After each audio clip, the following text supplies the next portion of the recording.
Members' motion with no legislative effect. Members who wish to speak, please press the request to speak button. This council will proceed to a debate on Mr. Jimmy NG's motion on nurturing internationalized vocational and professional talents to drive innovation and technology development. 3 members will move amendments to the motion. This council will proceed to a joint debate on the motion and the amendments. I'll now call upon Mr. Jimmy NG to speak and move the motion, and then I will call upon Mr. Ken LEE, Mr. Pui-kong, and Mr. Wun-kit to speak in sequence, but they may not move the amendments at this stage. The joint debate now begins. I now call upon Mr. Jimmy NG to speak and move the motion. Mr. Jimmy NG. Thank you, President. I move that the motion as printed on the agenda be passed. Well, space is the hot button issue in Hong Kong, and Dr. Lee Ka-ying has become the first astronaut representing Hong Kong, and she is the first payload specialist that will operate the musical developed by Hong Kong UST to conduct experiments on the Tiangong space station. That means we have INT talents recognized by our country. We must adopt a higher vision. My motion is about nurturing internationalized vocational and professional talents to drive INT development. Now, when it comes to VPAT professionals, we're not talking about the traditional blue-collar class, but rather those who can apply technology and their skills, and they can also meet the needs of the industry on top of having professional knowledge. In fact, VPAT covers a wide scope. It covers some emerging areas such as engineering technology, smart production, shipping, and aviation, and it's an important driving force to INT development. In the past, we seldom talked about applied sciences and applied subjects, but with the INT culture being fostered in Hong Kong and the achievements made, things have begun to change. In 2024, the first UAS was set up in Hong Kong, and that's the Hong Kong Metropolitan University. And then under the leadership of the Education Bureau, St. Francis University, and also the Alliance has been set up. It opens a new chapter. In recent years, we have been promoting STEM education in terms of subjects and the number of students enrolled. The figures continue to increase. However, only 1.6% of the workforce belong to the INT sector, according to the 2024 data. That is why we must set up an effective system to implement deeper integration of education, innovation, and technology and talents. There should also be deeper integration with industrial developments as well. We must map out a practical progression pathways with a specific timetable. The industries should participate in the process. We need their wisdom to design courses and share experience. Now, the 15th five-year plan supports Hong Kong in developing into an international INT center and into an international hub for high-caliber talent. And the highlight of this sentence is international. We must go global. In terms of talents, we need internationalized talents. And we need to diversify our development. We have done a good job in attracting talents to come, but we need to do more in order to nurture internationalized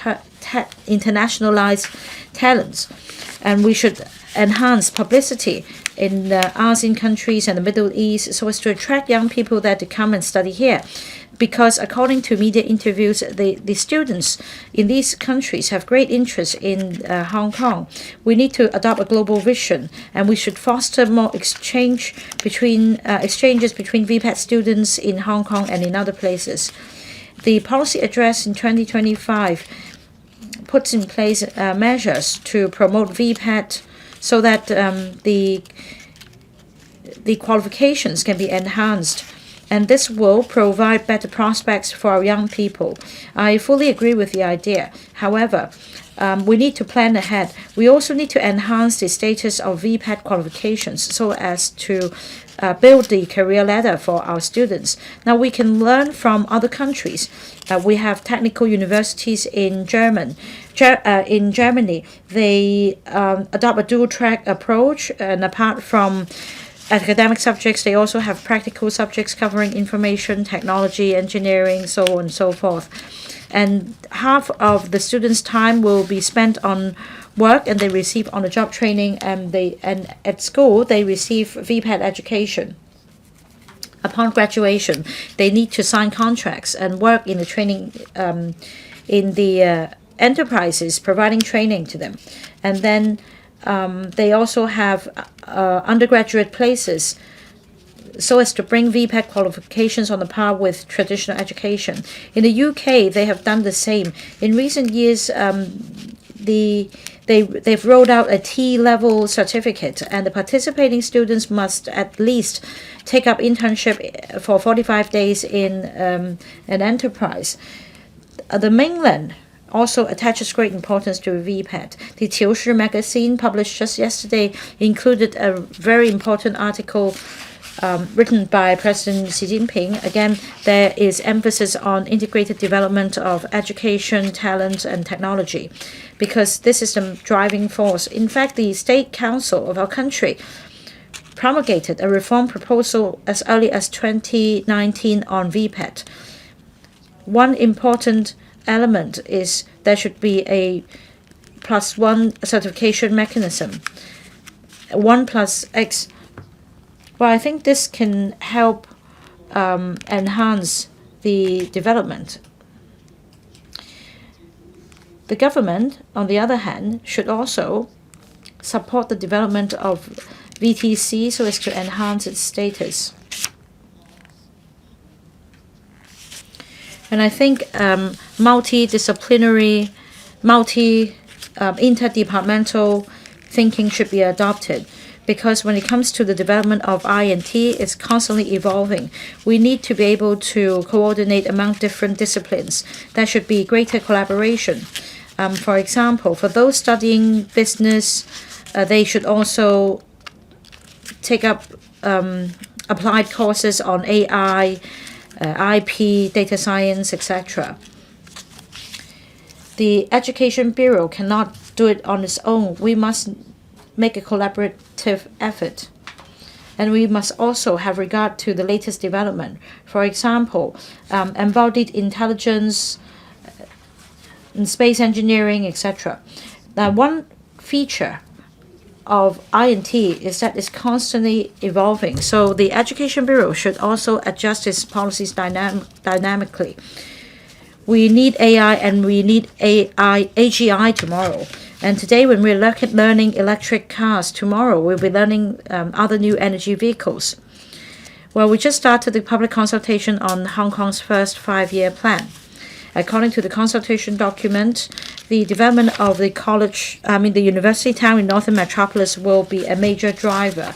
And there is emphasis on integrated development of industry, academic, and research and development. And I strongly support that. The government earlier led a delegation to Switzerland. We also visited the Polytechnic University in Zurich. They have good use of space to make sure that there is seamless cooperation among the academic and industrial sectors. And I think the same should be implemented in the Northern Metropolis. I would like to listen to members' views in the following. I now put the question to you that the motion moved by Mr. Jimmy NG be passed. Mr. Ken LEE. Thank you. I also thank Mr. Jimmy for the motion. The government has recently released the first 5-year plan consultation papers. It stresses that we need to promote AI as well as applied education in order to nurture skilled workers and talent. This is to address the needs of future society. AI will not just be a learning tool. Instead, it will be everywhere.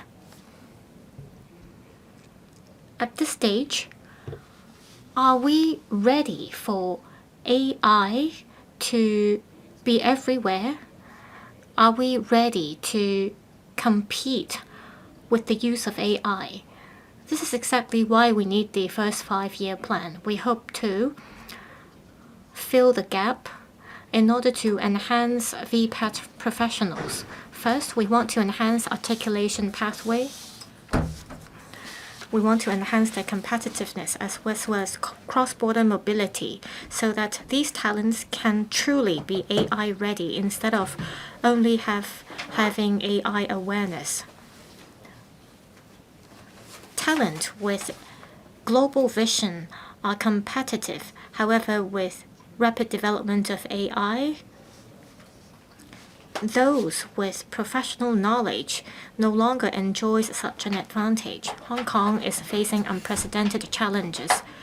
Studies show that knowledge-based staff, only 14% of them have received AI training, and that's lower the global level. For those who use AI, there are only 1/10 of those in Southeast Asian countries, and less than 40% of the respondents said they use AI in their daily work. And for management that use AI, it accounts for a very low level. While employees in general are exposed to AI, they lack systemic training in this regard, and they cannot deeply integrate AI into their daily work yet. AI develops rapidly. Simply relying on institutions to roll out relevant programs cannot allow us to catch up with the change. It is only with AI training as well as institutional programs that we can catch up with the trend. Therefore, we need AI training. We can learn from apprentice schemes and programs overseas. We should consolidate resources from enterprises as well as NGOs and build AI platforms so that trainees can receive on-the-job training and to achieve breakthroughs. We should also roll out internship programs. We should adopt a dual approach so that students and trainees can learn while they work. The government should set up a monitoring program and build a talent training chain. Also, we have to be concerned about the needs to upskill SME workers as well as other employees. The government should enhance the existing INT subsidy schemes. The government should require applicant organizations to set aside certain funding to train up their employees on AI so that we can dedicate more resources to cultivate talent.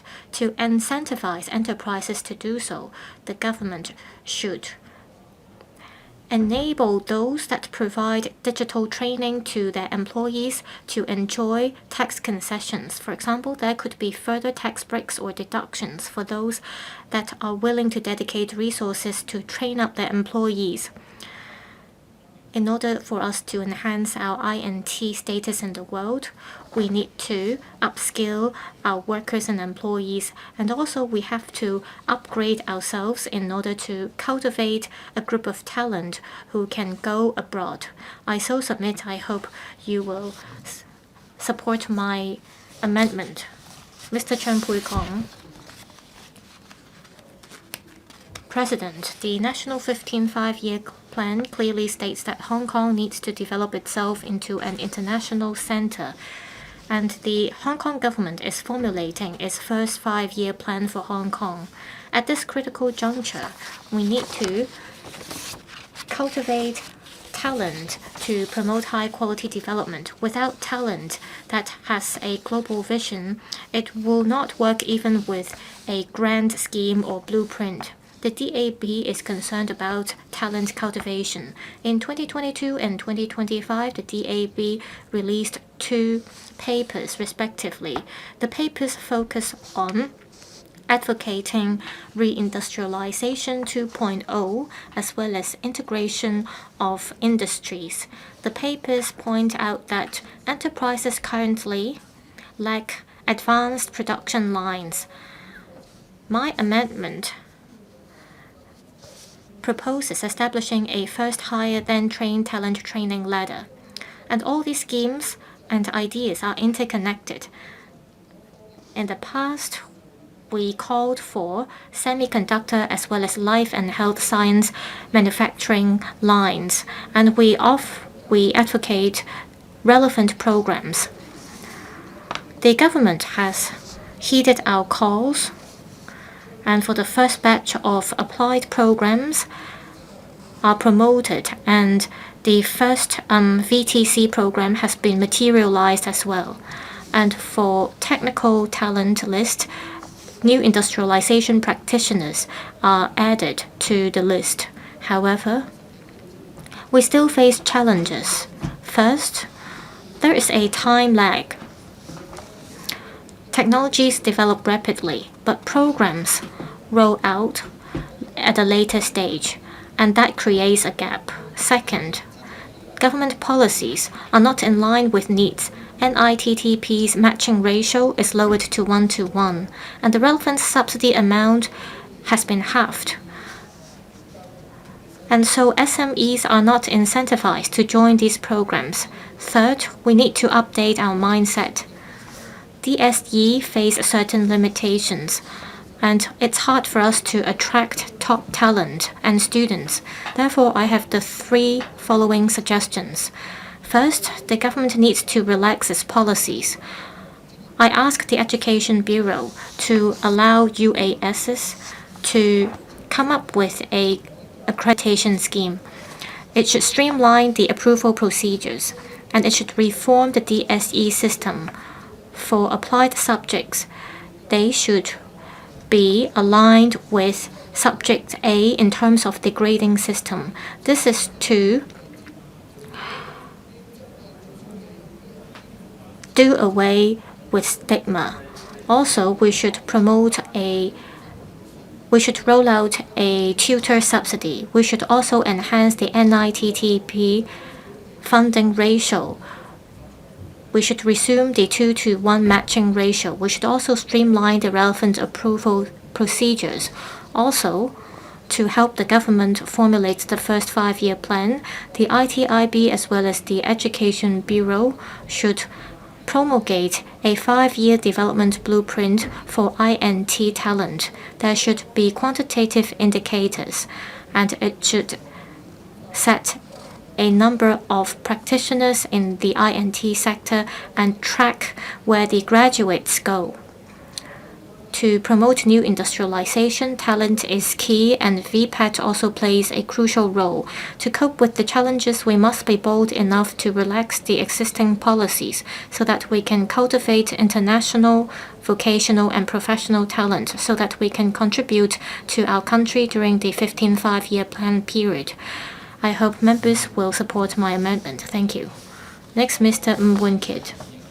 INT promotes industry restructuring, and talent promotes high-quality development. The National 15 5-year plan supports Hong Kong in developing into an international INT center as well as an international hub for high-caliber talent.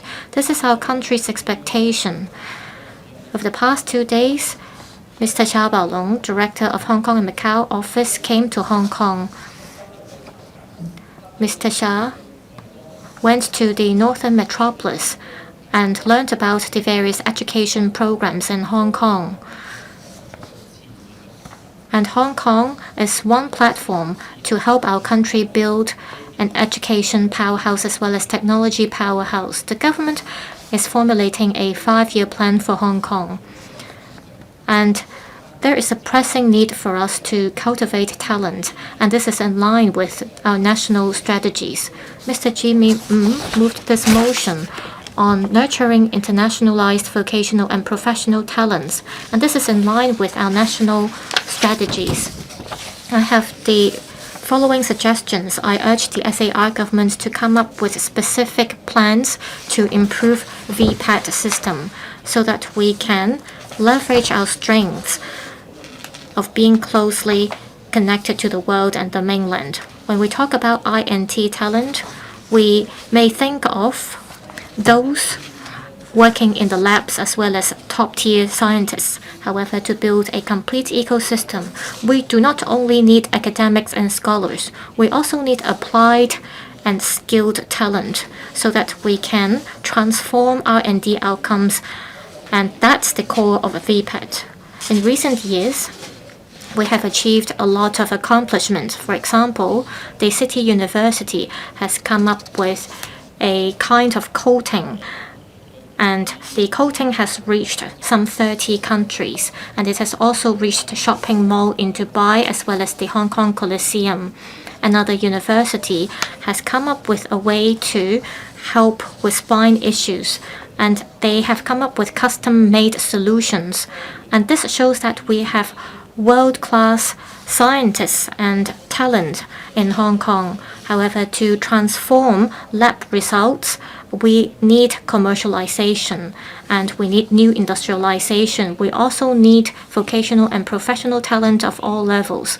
That will include mechanical talent as well as those who are specialized in production lines, and we need engineers. Without them, we won't be able to achieve anything. The Northern Metropolis will be the future engine of Hong Kong. It will help promote new industrialization. It will also help with the transformation and upgrading of, for example, agricultural and fishery industries. And therefore, there will be an exponential growth in terms of the needs for talent. The SAR government is working on its 15th five-year plan, and we need a 5-year plan for cultivating VPAT talent as well. We do not only need slogans, but concrete KPIs. For example, we need to set targets in terms of the number of students taking part in VPAT, as well as those who take part in internship. It is only with quantitative indicators that we can effectively monitor the effectiveness of these policies. We need vocational and professional talents. We need to enable them to move up the ladder. Therefore, we need accreditation and articulation mechanisms. We should promote the mutual recognition of professional qualifications between Hong Kong and the GBA, as well as countries along the Belt and Road. It is only by doing so that we can enhance our competitiveness and give full play to our role as a superconnector. And that way, we can contribute to our country and be the gateway for our country. Talent can help speed up the development of new industrialization. I so submit. I hope members will support my amendment as well as Mr. Jimmy Ng's original motion. Thank you. Secretary for Innovation, Technology and Industry. Deputy President, I would like to thank Mr. Jimmy Ng for proposing the motion, as well as Mr. Wun-kit, Mr. Ken LEE, and Mr. Pui-kong for proposing amendments, giving me the opportunity to hear members' valuable views on the topic. The National 15th Five-Year Plan explicitly supports Hong Kong's development as an international INT hub and an international hub for high-caliber talents. The government has consistently capitalized on Hong Kong's strengths under the one country, two systems principle as a bridge between the country and the rest of the world and align closely with the country's development plans. The government has actively tried to attract and nurture outstanding talent in Hong Kong. Thanks to our efforts over the past few years, Hong Kong's INT ecosystem has become increasingly vibrant. Employment in the INT sector has risen by close to 70% from 2014 to 2024. Over the past decade, the number of startups in Hong Kong has more than quadrupled. We have gone from having no unicorn companies in 2014 to having witnessed the emergence of around 20 unicorns to date. In addition, based on the latest international standards and updated statistical framework, it is estimated that Hong Kong's manufacturing and new industrialization-related industries accounted for 3.8% of the GDP in 2024, demonstrating the policy is effectively driving the diversification of Hong Kong's economy and enhancing the city's competitiveness. But this is just the first step. Different bureaus will continue to build upon the foundation and accelerate relevant progress.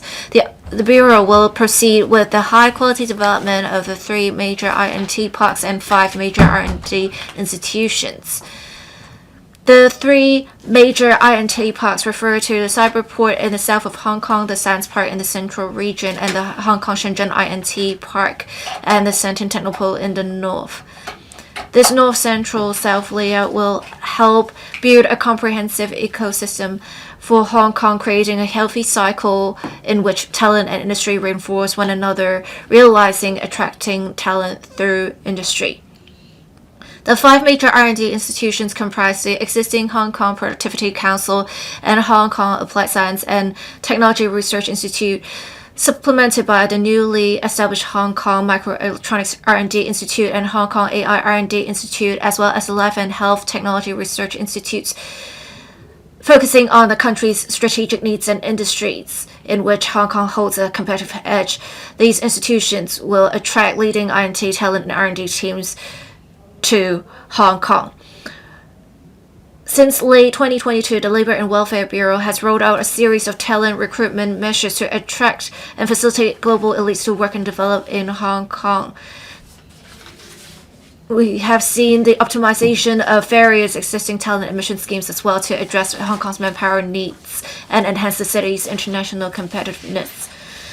In terms of nurturing talent, the Bureau has introduced a number of measures and funding schemes, including subsidizing primary and secondary schools to organize extracurricular activities to foster an interest in I&T, as well as encouraging and assisting university students studying STEM subjects to join the I&T sector. In 2013, the UGC allocated 100 million Hong Kong dollars to establish the Fund for Innovative Technology in Education, encouraging universities to utilize technology to drive teaching innovation and enrich learning experience.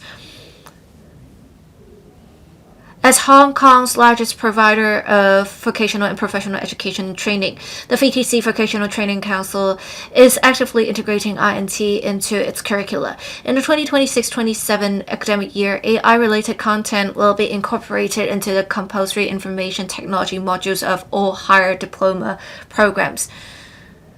To make sure the policies are systematic, holistic, and synergistic, the Chief Executive announced in the 2024 policy address the establishment of the Committee on Education, Technology and Talents to coordinate relevant policies.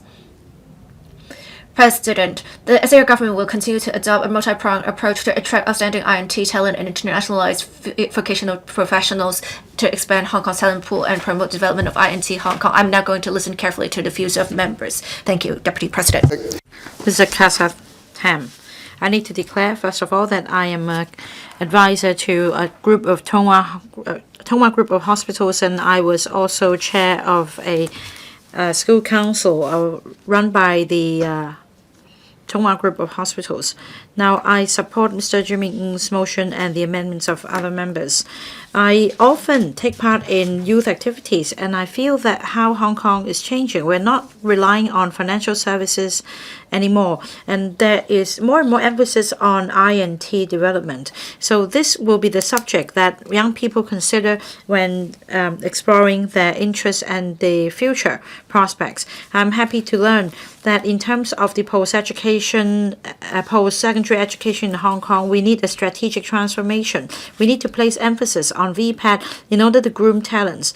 Now, earlier, according to government data, by 2030, the demand for I&T professionals will increase 10 times. By 2028, there will be a manpower shortfall of up to 20,000. We need to replenish the workforce. In order to plug this gap, we need to drive a transformation. The university town in Northern Metropolis provides exactly the best platform for digital innovation. The first 5-year plan of Hong Kong will be drawn up. We're now in the public consultation stage. Northern Metropolis and the university town were the major driving force. There will be an integrated development between education as well as industries. Now, there are examples in the world. Earlier, the Chief Secretary led a delegation to Germany, and this is truly inspirational. Germany is a powerhouse for industrial development because of its ecosystem with deep integration among the academic, industry, and business sectors. They are able to transform R&D outcomes to real-world application. So I think for the university town in Hong Kong, we should learn from this successful model of meeting the needs of industries with education policies. We need to groom applied talents of high caliber. Comparing to traditional universities, the applied universities of science focus on such applied courses that can meet the practical needs of the market, and they can also respond swiftly to the demand for applied talents. So they plug the gap. I'm happy to learn that for Tonghua Group of Hospitals, it's also a member of the Alliance, and it has indicated interest to set up presence in University Town. This will meet the needs of enterprises so that there is true connection between the academic sector and the industries, and this can help groom the globally competitive talent for Hong Kong. And I believe that with good supporting industrial facilities, we'll be able to attract global talents to come, and this will further enrich our talent pool and enhance the profile of the Study in Hong Kong brand. Now, we also attach importance to local talents. The VTC is the largest cradle for local tech talents. Every year, we have over 200,000 VPAT graduates. Now, in light of new industrialization, VTC has also shifted from the blue-collar approach to grooming high-end talent to cope with future developments with a focus on green development, new energy, advanced manufacturing, and smart production. There are 25 ITACs in close liaison with the relevant sectors. I think this is a very flexible approach. It meets the market needs, and it's also crucial to ensuring we have sufficient talent to support economic transformation in Hong Kong. I hope the government will grasp on the opportunities presented by Northern Metropolis and the University Town so that we continue to enhance the VPAT mechanism in Hong Kong to groom internationalized VPAT talents to drive innovation technology development. I support the motion and the amendments. Mr. Kenneth Lau. President, I thank Mr. Jimmy NG for moving today's motion so that we have an opportunity to discuss enhancements to VPAT training and education so as to expedite new industrialization in Hong Kong and contribute to our country's needs with our strength. Now, President Xi Jinping emphasizes that the primary source of productivity is talent. We need to improve the VPAT system. That's the original motion. I strongly support this. We've always placed emphasis on professional and academic pursuits. For young people, in order to move up the ladder, they have only limited choices, be a doctor, a lawyer, or be a financier. Nowadays, AI has swept the world, and that IT is now the most sought-after subject. Our country is proactively developing new quality productive forces. This is driven by I&T. Traditional industries need to upgrade and transform themselves. There is a need to improve the system and improve the qualifications framework. Now, in this year's budget, the government has put forward upgrading the ERB, which will be providing training on the application of AI. And I think for the next step, the government should focus on enhancing the VPAT pathway, progression pathway. There should also be better administrative and financial support for the institutions so that a new institution can be set up with focus on courses related to information technology. The relevant courses under Ivy should also be incorporated as well to enhance their appeal. On qualifications framework, the government should collaborate with the overseas and mainland counterparts so as to implement one license or certificate for one exam for two licenses or certificates, and there should be a greater mutual recognition mechanism put in place so as to grasp the opportunities. President, we're planning for the construction of the University Town in Northern Metropolis. This is a very important facility for promoting VPAT and for enhancing connectivity with the mainland and with the world. The Northern metropolis university town is very close to the 3 major school campuses across the border. The government can collaborate with Huawei, BYD or DJI. These are top-notch enterprises in Shenzhen, so that a cradle can be set up in the university town. This will dovetail with the development of advanced manufacturing and the building of industrial chains in the Greater Bay Area. And that taking this dual-track approach, students can learn theories in classrooms. They can then practice their skills in the manufacturing lines in Shenzhen. And then the qualifications can be packed to the qualifications framework in Hong Kong as well, so that candidates will be able to enjoy an edge in both job markets.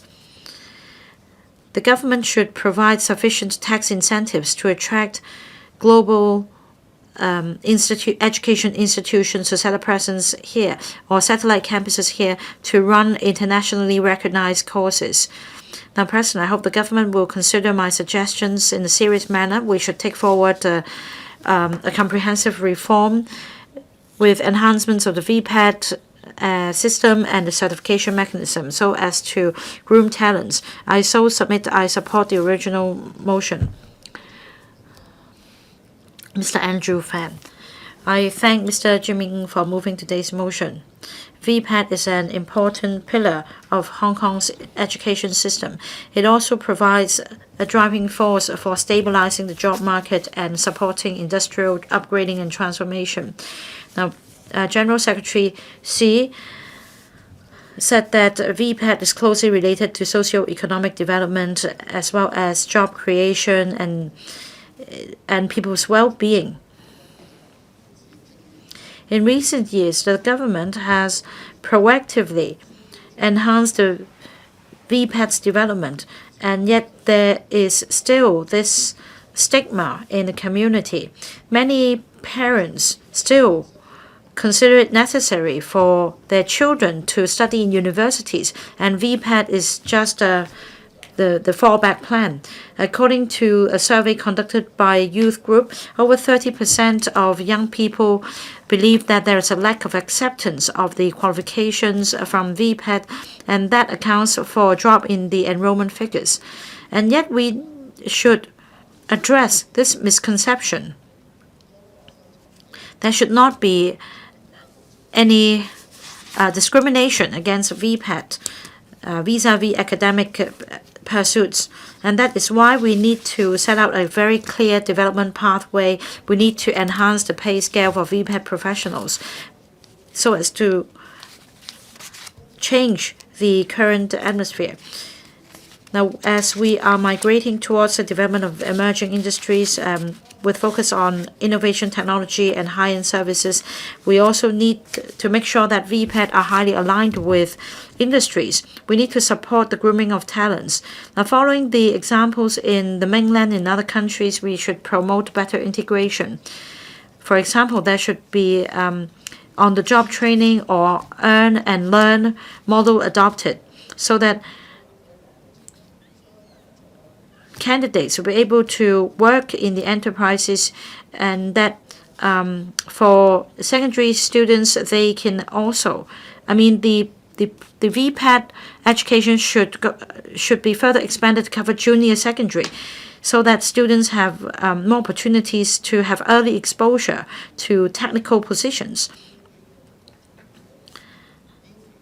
We also need to support the relevant institutions. The VTC rolls out this VPAS, as well as another subsidy scheme, and that we've seen results. Incoming talents stay in Hong Kong to study and to work here.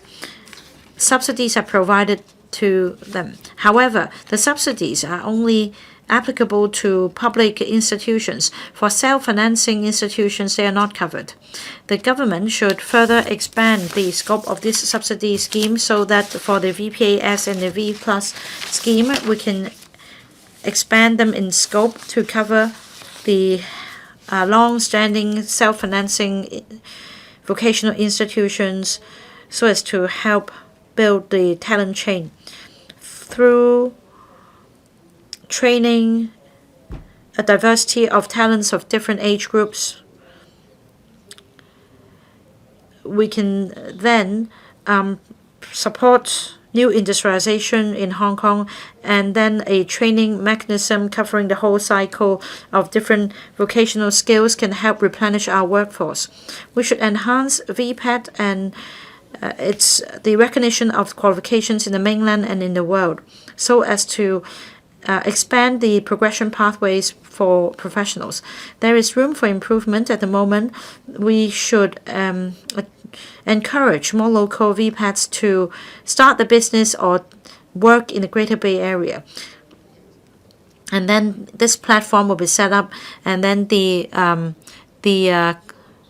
perception will gradually change, and that if you a VPAT talent, you will still have very good prospects.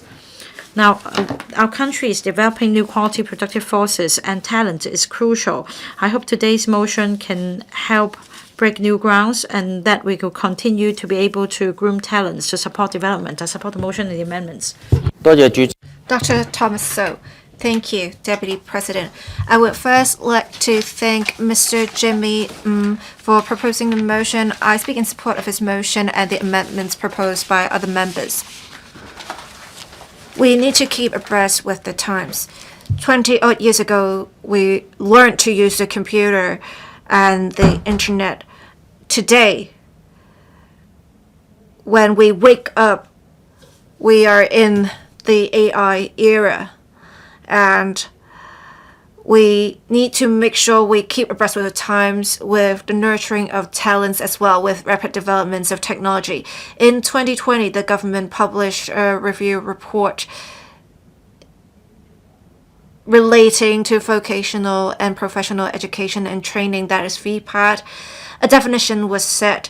It would cover degree level qualifications, and it would be courses with a majority of content in vocational skills and professional knowledge. So VPAT is not just technical knowledge. It is also covering skill upgrades for in-service workers so that they can be equipped with practical skills for the future. And according to the Census and Statistics Department's figures, in 2026, we have 50% of the workforce equipped with tertiary qualifications, and some of them join technical professions. But Hong Kong has a service sector-oriented job market. We would have these professionals go into other sectors. Since half of the workforce has tertiary level qualifications, we should not focus our discussions on traditional technical professions. We need to make sure we consider different education qualification, different groups when we have a continuous education ladder in the AI era. Some of the junior level positions are removed. Even if the positions are not removed, companies ask the applicants to be able to make good use of AI tools. To maintain competitiveness of the labor market, today's employees need to be equipped with professional skills and technological knowledge. Let me give you an example. In the legal sector, for SMEs going global, they are also faced with the challenges brought about by digitalization. I think the government should make good use of applied learning and provide a good career ladder for technical professions. On top of that, we need to make sure to provide continuous education solutions. I have specific suggestions on this. One, we need to have continuous training for labor. For example, we should encourage legal practitioners to take courses in AI development, in arbitration and mediation. Practical courses like these, basically, and we should provide concessions in tuition fees to encourage more professional practitioners with tertiary level qualifications to update their skills to rise up to the challenges of the digital era. We should work closely with training organizations and enterprises to identify needs in skills and applications. We are to support mainland enterprises in going global. We can have the government support professional organizations to provide practitioners with opportunities to find out about the latest developments of the country so that Hong Kong can truly leverage on its function of being connected to both the country and the rest of the world. We should not have our scope limited to academic institutions. For in-service workers, we need to provide training to upgrade their skills. As stipulated in the National 15 5-year plan, it is very important to make good use of the opportunity of developments in INT and new industrialization. I so submit. Thank you, Deputy President. Mr. Tang Fei. Deputy President, I would like to speak on Mr. Jimmy Ng's motion. We are faced with an employment challenge with the rapid development of AI, and today the digital teaching development blueprint was published. I think it is a good blueprint for basic education in the AI era. I think there are two core work priorities for VPAT in the AI era, and we can refer to that blueprint. We actually can also refer to Singapore's practices. In the first half of this year, the country launched a program. And before, there was a skills upgrade program for different traditional professions, F&B, logistics sectors. They need to incorporate AI in their workflow so that the in-service workers will be able to use proficiently AI tools. The Singaporean authorities also launch relevant training, and I think we can just learn from this experience. We are trying to develop Hong Kong into an international education hub, and we should not neglect VPAT. In fact, many Belt and Road countries or developing countries have great demand for VPAT. Singapore's VPAT courses don't take international students, but we can, so we can take advantage of that. We should include AI plus elements in traditional training courses, and we should promote such AI plus VPAT to Belt and Road countries. We should also have mutual recognition of qualifications of AI plus elements in different countries so that their students can come to our universities of applied sciences after taking VPAT courses in their own countries. I would also like to talk about some challenges. On 26th of January this year, the CEO of Anthropic wrote a long article talking about how we have to overcome challenges brought about by AI. He specifically said AI moves so rapidly, it can reform societal systems, and labor can only adjust at a much slower pace, and they will be left behind essentially.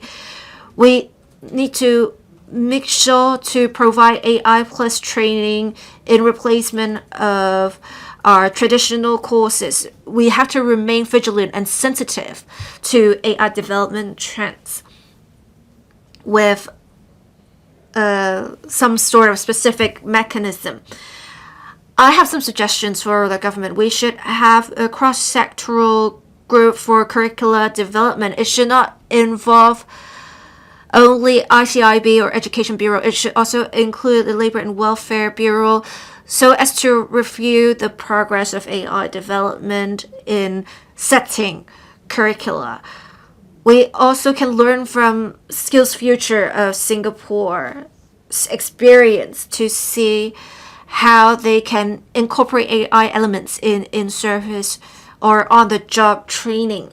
We should work with also educational authorities in the Belt and Road countries to mutually recognize qualifications that have AI plus elements and to really promote our status of being an education hub in VPAT. We should have an institutional AI detection mechanism that would regularly analyze how in different sectors AI is replacing jobs, so that we have in mind that when planning for university courses, we want students to be prepared when the wave of AI development comes. Your time is up, Mr. Sunny Chan. Thank you, Deputy President. The National 15 Five-Year Plan supports Hong Kong to develop into an international INT hub.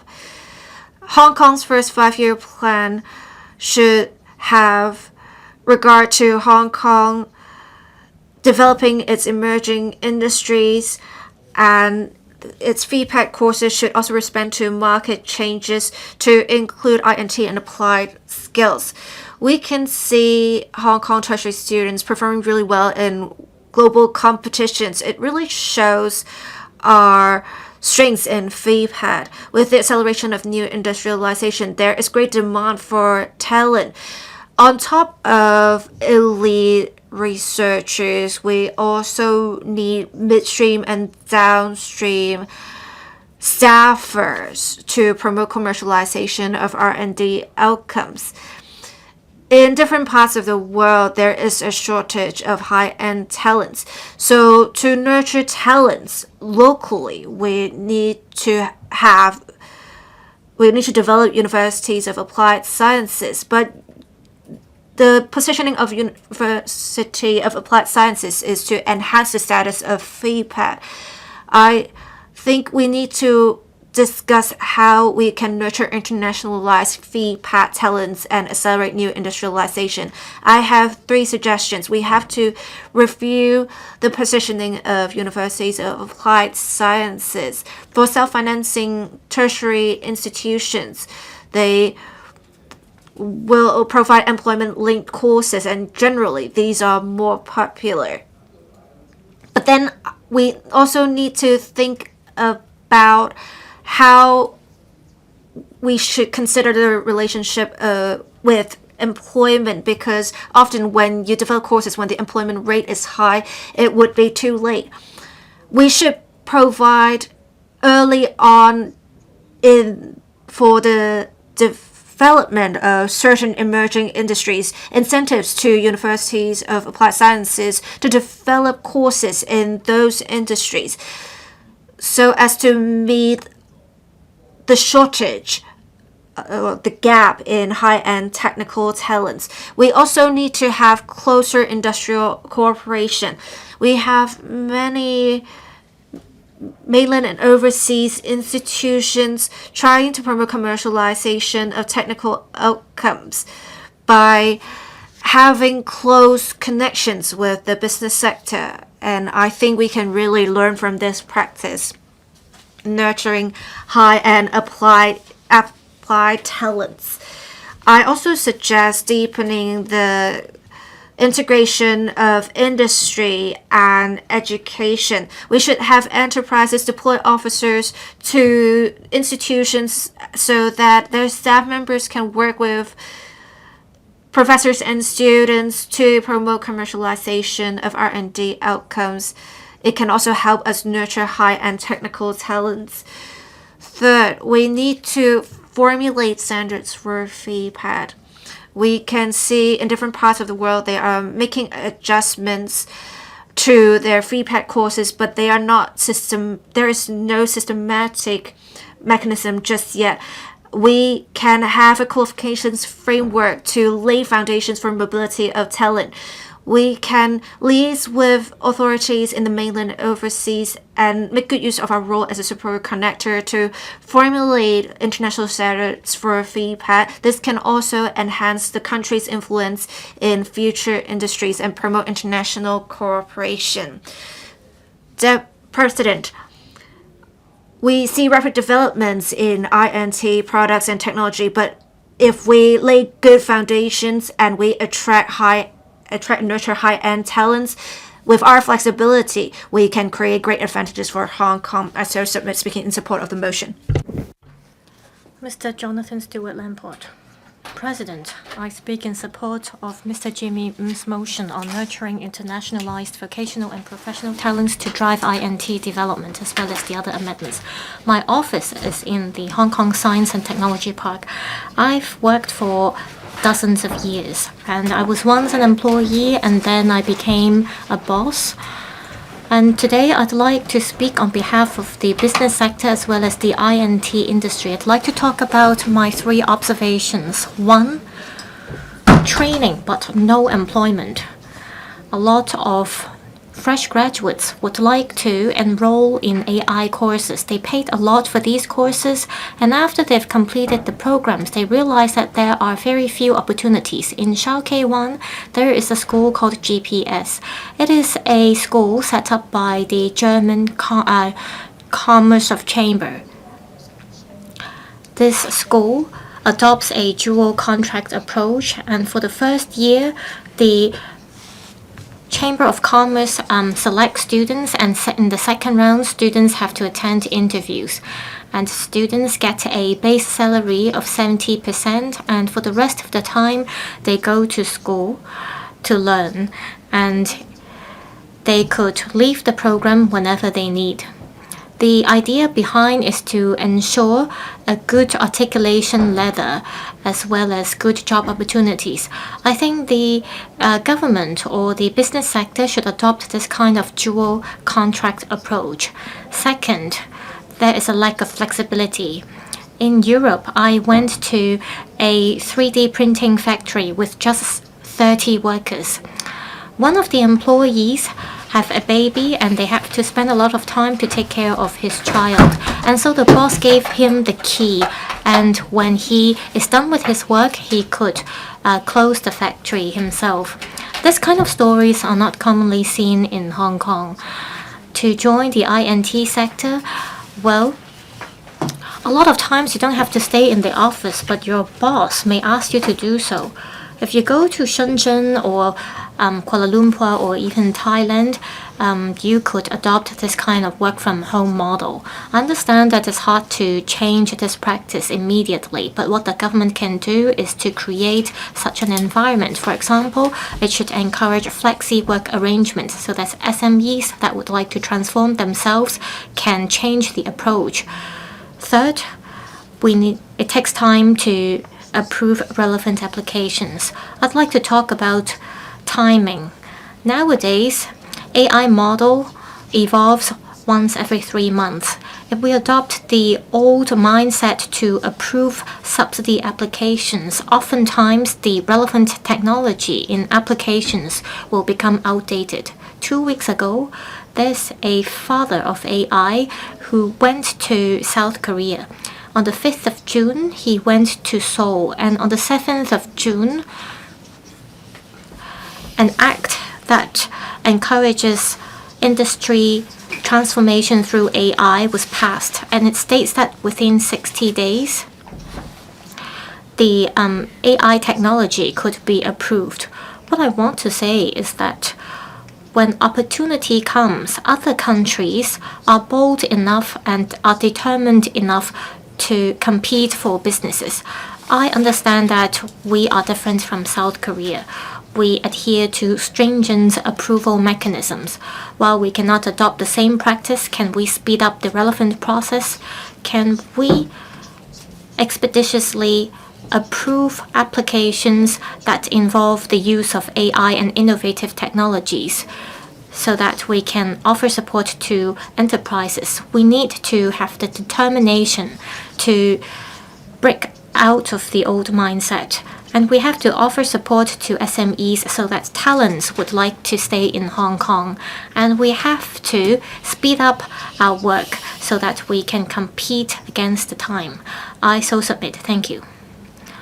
Mr. Aaron Bok, President.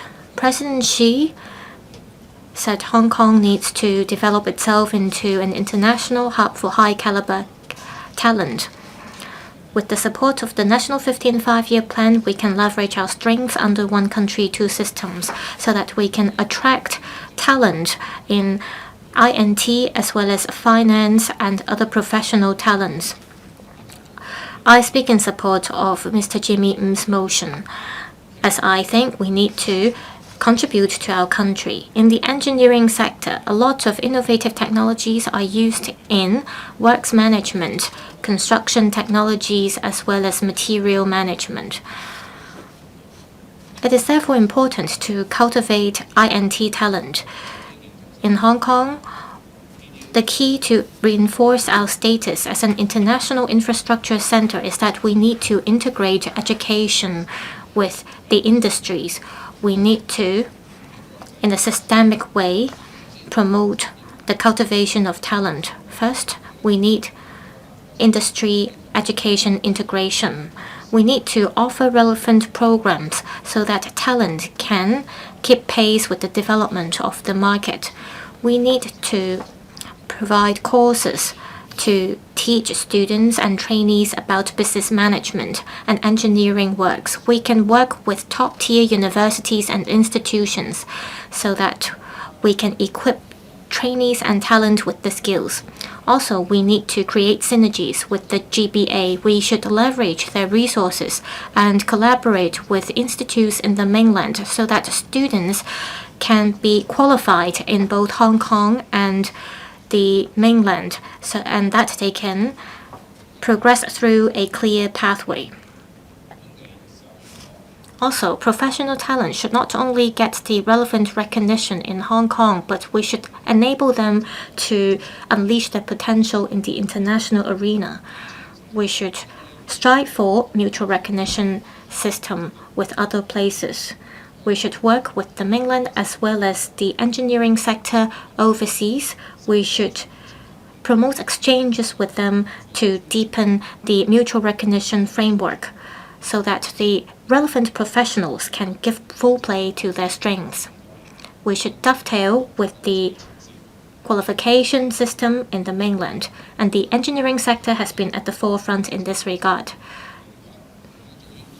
The engineering accreditation scheme in the GBA cover civil engineering and 4 other sectors in 2023. Recently, mechanical engineering as well as cybersecurity and so on are also incorporated in the framework.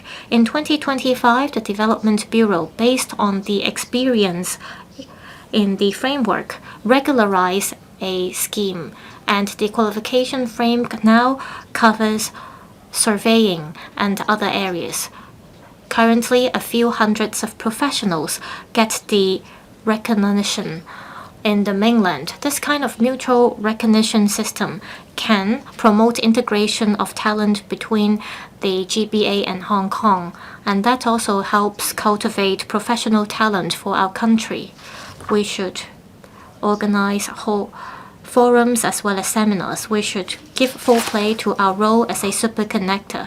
We should organize more international conferences and forums, and they should be organized on a regular basis. They should be part of the mega events in Hong Kong. A year before the last, there was a summit that brought together over 500 experts from the mainland and overseas.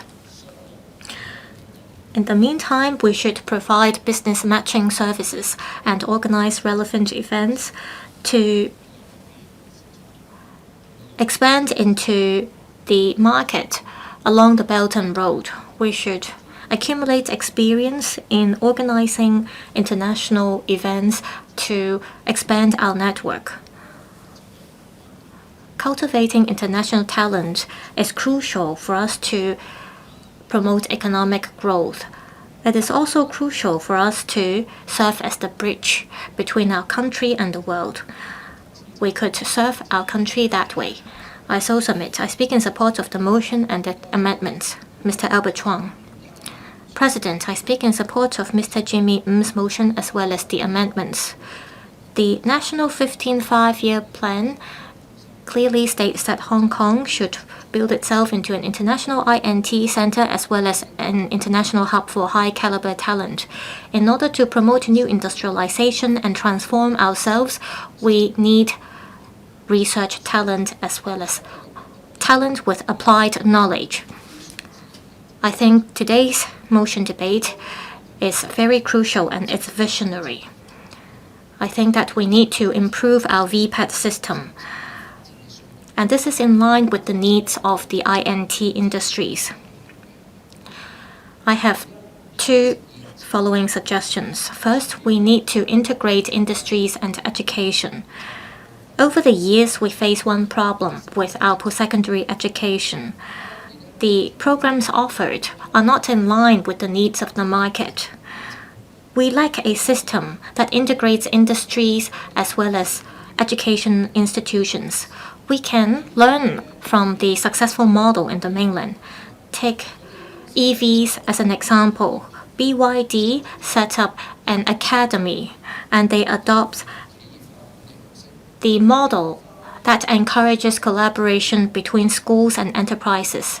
Students, when they are still studying, they get internship opportunities, and once they graduate from universities, they can join the enterprise, and that could be a good protection for students.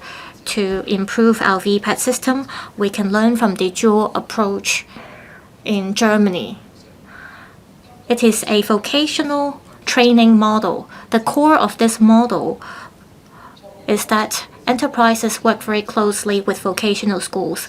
Trainees spend 70% of the time in enterprises, and for the rest of the time they stay in schools to acquire professional and foundational knowledge. They learn and earn money at the same time, and that way Germany could cultivate the talent they need. If we can adopt this model and encourage collaboration between enterprises engaged in advanced manufacturing, AI, and emerging industries, as well as schools, then we can enhance the incentives for young people to join the relevant industries, and then we can cultivate a group of talent with hands-on experience. Second, we should leverage our strengths given our connectivity with the mainland and the world. We should give full play to our role as a super connector. We should line up enterprises overseas and in the mainland and build vocational training bases. First, we can work with multinational corporations and come up with cross-boundary talent schemes. We can target enterprises in Southeast Asia, and we can build a custom-made training program to train up management talent with various skills. Also, we should focus on emerging industries. We should come up with micro-credential schemes that target AI as well as cybersecurity sectors. We should come up with short-term programs that last for 3 to 6 months, and this is to help people with a job to transform and upskill themselves. This could also create synergies between Hong Kong as well as Belt and Road countries and the GBA, and that way we can build an ecosystem with these places. To complete the VPAT system, we need to achieve the above in order to promote new industrialization and achieve high-quality development. We should learn from experiences and practices in the mainland and overseas. We should leverage our strengths in being closely connected to the world and the mainland to open up new pathways for young people. Thank you. Ms. Ginny Man. Thank you, President. I speak in support of Mr. Jimmy Ng's motion and all the amendments. Well, we always talked about leveraging on INT for industrial transformation, and in order to implement this policy objective, we need talents. Now, nowadays, the development of all sectors depend on big data and AI. We need talents with applied knowledge and practical skills. VPAT could help job seekers equip themselves with diverse talents, diverse skills so as to cope with the ever-changing challenges. In terms of I&T development in Hong Kong, we're good at R&D, but we don't have the last piece of the jigsaw puzzle.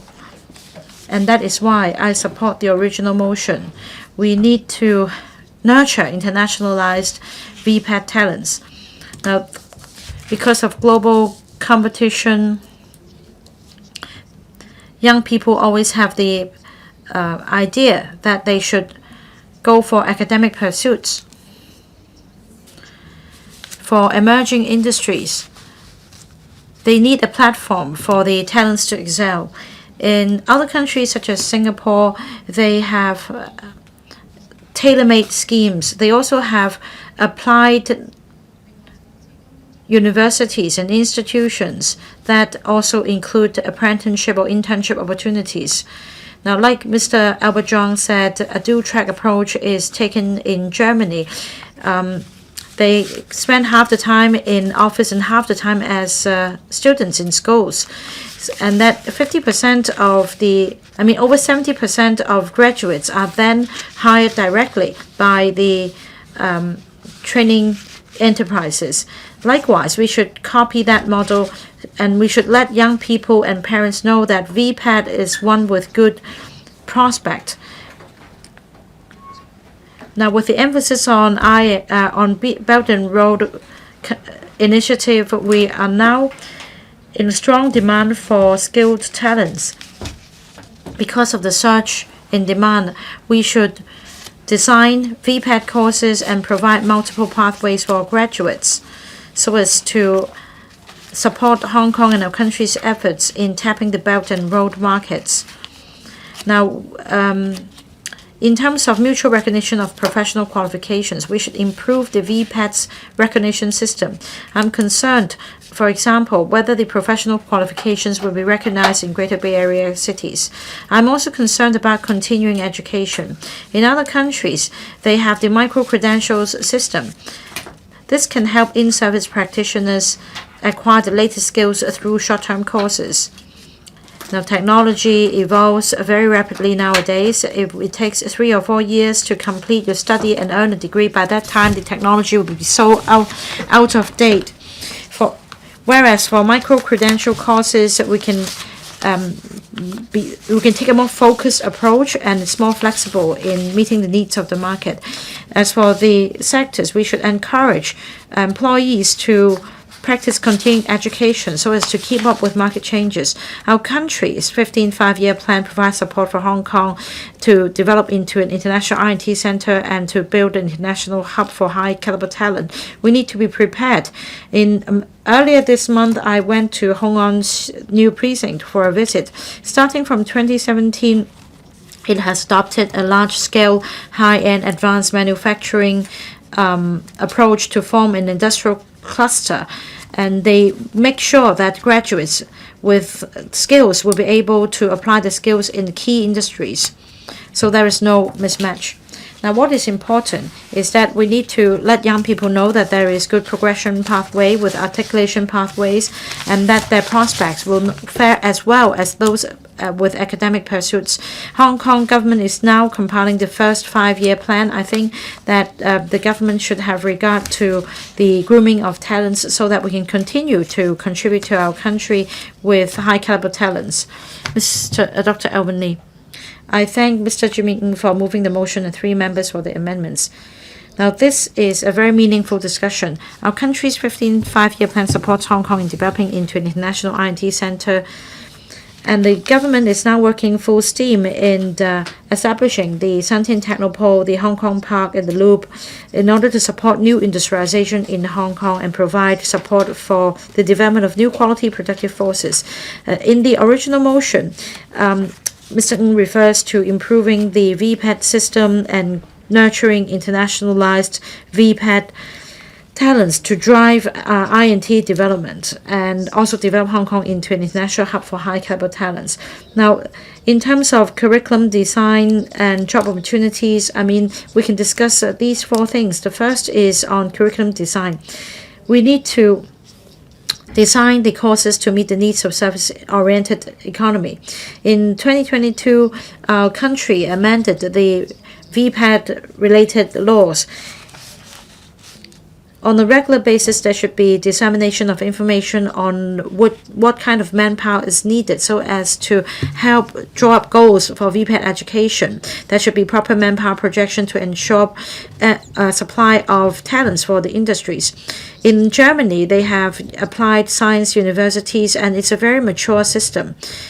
It also proactively set up partnerships with different countries. So they have exchange programs, etc., and Education Bureau and the ITI Bureau, etc., as well as the trade associations of different sectors should work together so as to plug this manpower gap on a regular basis. They should review the talent demand and the skills needed by the industries so as to design courses together. That will help address the gap in the market. We can also leverage on the alliance of the UASs so as to enhance collaboration with the mainland and overseas counterparts. For example, more courses can be developed, more exchange programs can be rolled out so that more internship opportunities can be provided to local students. The second point is about education scenario. For VPAD, it places emphasis on both theories and application. Against the new wave of new industrialization, we should not focus on classrooms or workshops in institutions. We should make use of technologies such as VR or other simulation technologies so as to allow students to have practical operational experience. For example, in Germany, in applied microbiology discipline, a mass spectropathy machine is now used.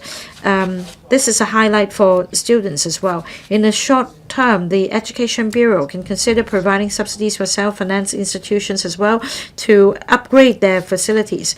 In the long term, for institutions which would like to set up presence in the Northern Metropolis University town, the government should discuss with them to make sure that it's a modernized and internationalized training ground and learning environment. Third, we should improve teacher qualifications. They should be professionals.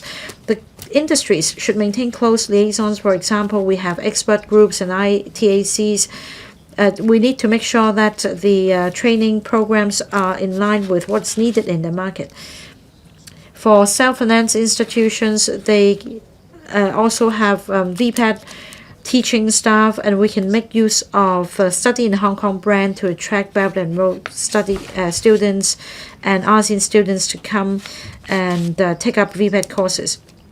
We can also promote the VPAD education to mainland students. We can, for example, foster exchange of VPAD professionals in the 2 places. Finally, we should give an incentive to participating institutions.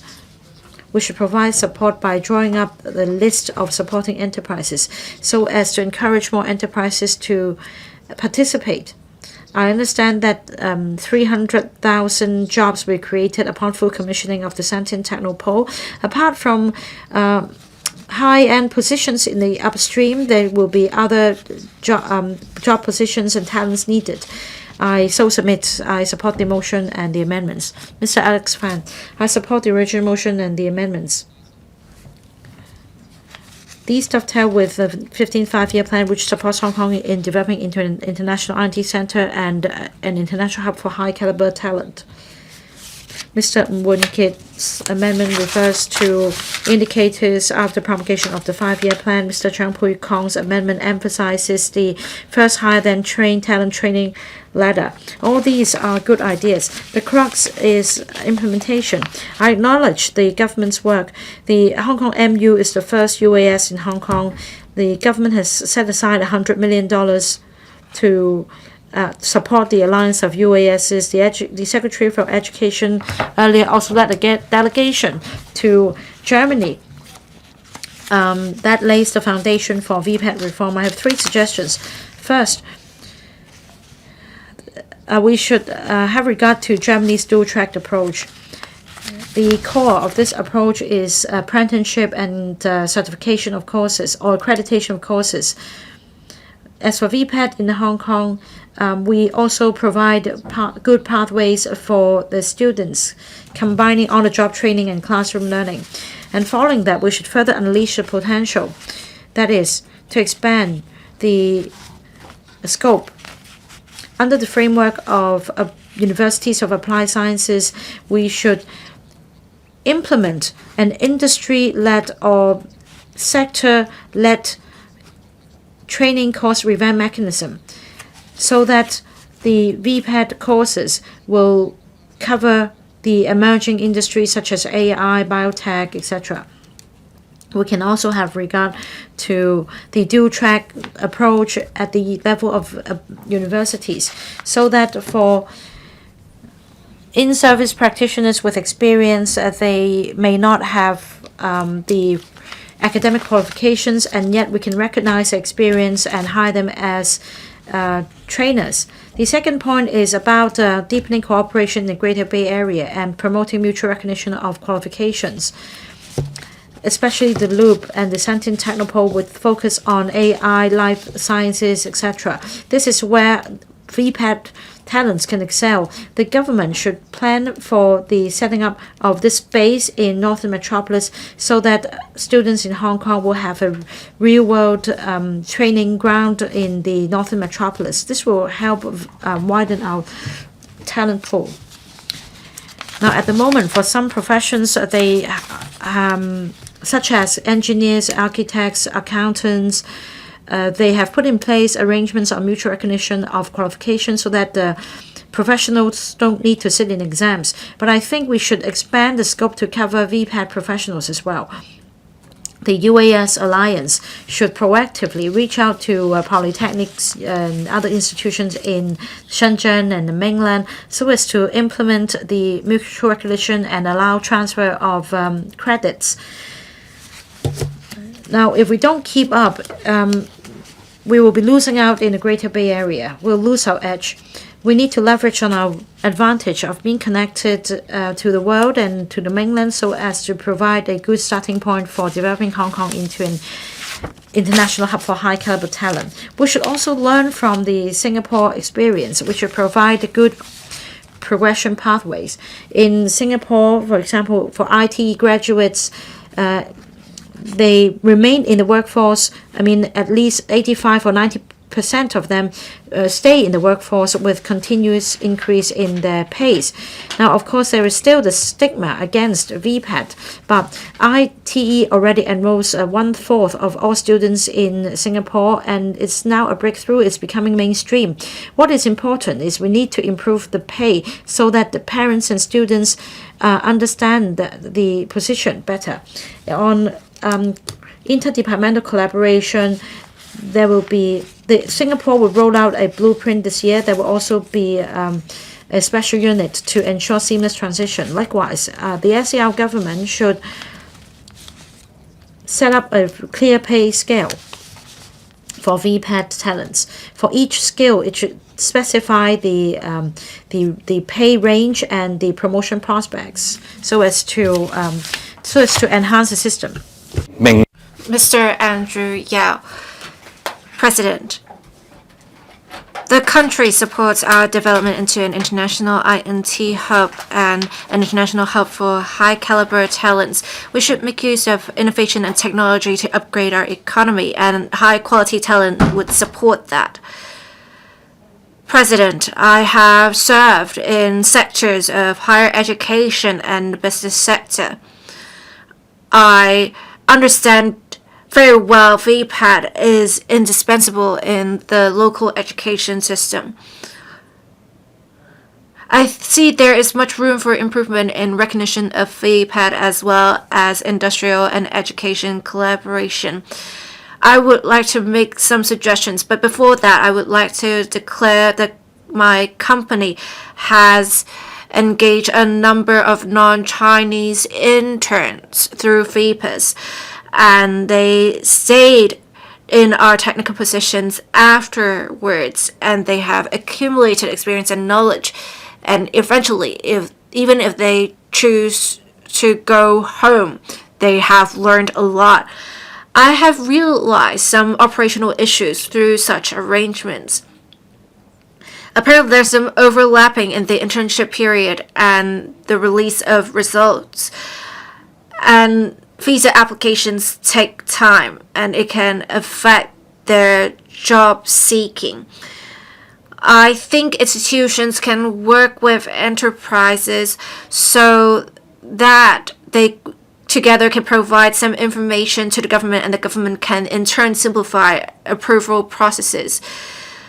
I think the government can also try to construct talent and technology training basis to have more international enterprises provide development opportunities for participating students. It will respond to the needs of sectors for technical talents as well. President, it's very important to broaden the international horizons of our VPAT talents. Our biggest edge is that we have the backing of the country while being connected to the rest of the world. I submitted earlier for the policy address consultation that universities of applied sciences should work with top-notch enterprises in the mainland overseas. And we can involve top VPAT institutions in the exchange platform. We should also enhance exchanges between VPAT students and enterprises. We should enhance mutual recognition of qualifications between mainland and Hong Kong, as well as the Belt and Road countries, to nurture international talents. I want to share my own experience. We have an internship program every year that would have 400 university students from Hong Kong to undertake 6 to 8 weeks of internship in Shanghai. And from previous years of experience, they have learned a lot. With systematic exchange arrangements with enterprises, it can effectively broaden the international horizons of VPAT students. The government should work with the business sector to form a comprehensive industrial chain from training, internship, and to employment, so that students can make good use of their skills, and we have talents. And I believe truly we need VPAT talents because diversified development is the key to the future of the city. Thank you. Mr. Hon Ken LEE. We need to have different talents to support and develop the city and the country. The country's plans specifically support Hong Kong in its development as an international INT hub, and we need talents for setting the foundations of high-quality development. As the city is preparing its first 5-year plan and promoting new industrialization, we need to understand there are deep-rooted issues with the supply of talent. The difficulty stems from a mismatch of labor skills and labor demand in the market. According to projections, we have a manpower gap of 100,000 odd workers. We need specific talents in INT and advanced manufacturing. There are stereotypes in society. When we have great VPAT resources, people still seek academic pathways only So we have a manpower gap in mid-tier technical talents. We need to nurture applied talents for the long-term stability of the city. The government should plan in advance and have integrated plans for education, technology, and talent, and make sure to incorporate these elements in their manpower projections to flexibly adjust education curricula. We can't rely only on imported talents. We need to deepen regional cooperation and expand our talent pool. I have 3 suggestions. 1, we need to have macro-level policies to break through the barriers. According to manpower projections, the government should make flexible adjustments to course places and reform the DSE marking system so that for the first 5 grades, they should be incorporated in student admission standards for mainstream institutions. We also need to start with primary and secondary schools to reverse the stereotype of VPAT being inferior. We should have Greater Bay Area cooperation to make good use of quality resource to encourage the VTC co-host courses with mainland institutions and have dual diploma programs to promote mutual recognition of qualifications. So that we can have students receive qualifications recognized by different sites. We should also make sure to have a training letter.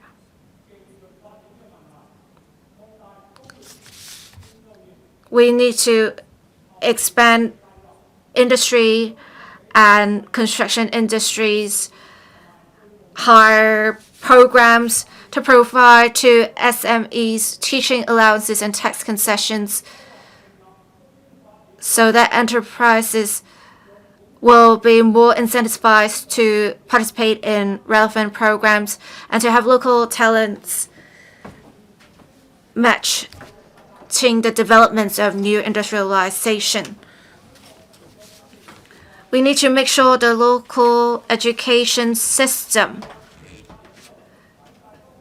can make use of our advantage of being backed by the country and connected to the rest of the world.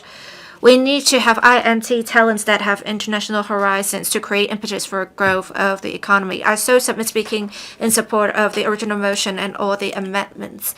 Mr. Lerman Kwong. Thank you.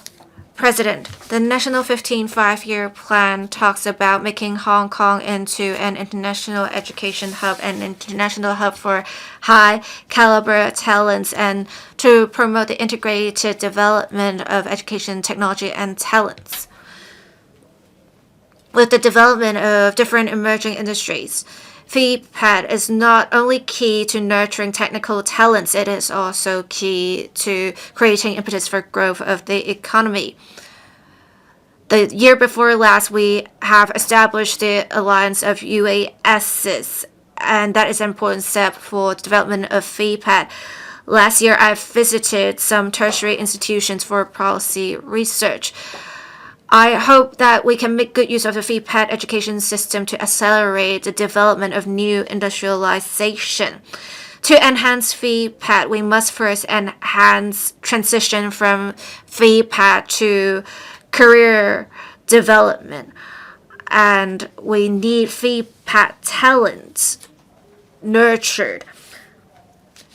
I made a submission for budget consultation, and I believe VPAT talents have to tap into the pulse of developments of industries. They need to respond to market trends in order to be attractive to enterprises. But when I did policy research before, I understand that enterprises tend to seek out traditional subsidized universities rather than UASs. So UASs face challenges in trying to collaborate with enterprises. There are some subsidies available, but then the subsidies are mainly for basic research, or enterprise or schools tend to make use of such funding to recruit personnel. We should look to the experience of the Race Plus scheme to make sure we focus on realization of research outcomes. And we should also extend the coverage of funding schemes so that UASs can also do more applied research projects, and they will in turn become more attractive as partners for enterprises. The government should also enhance coordination. We should consider working with emerging industries that are to set up operations in the Northern Metropolis. The Northern Metropolis is an important engine for growth of the economy in future. We should try to attract FEPAD students for the development of the Northern Metropolis. We can provide tax concessions as well as internship allowances to enterprises so that they would engage FEPAD students. The university town should also have in its plans development of UASs.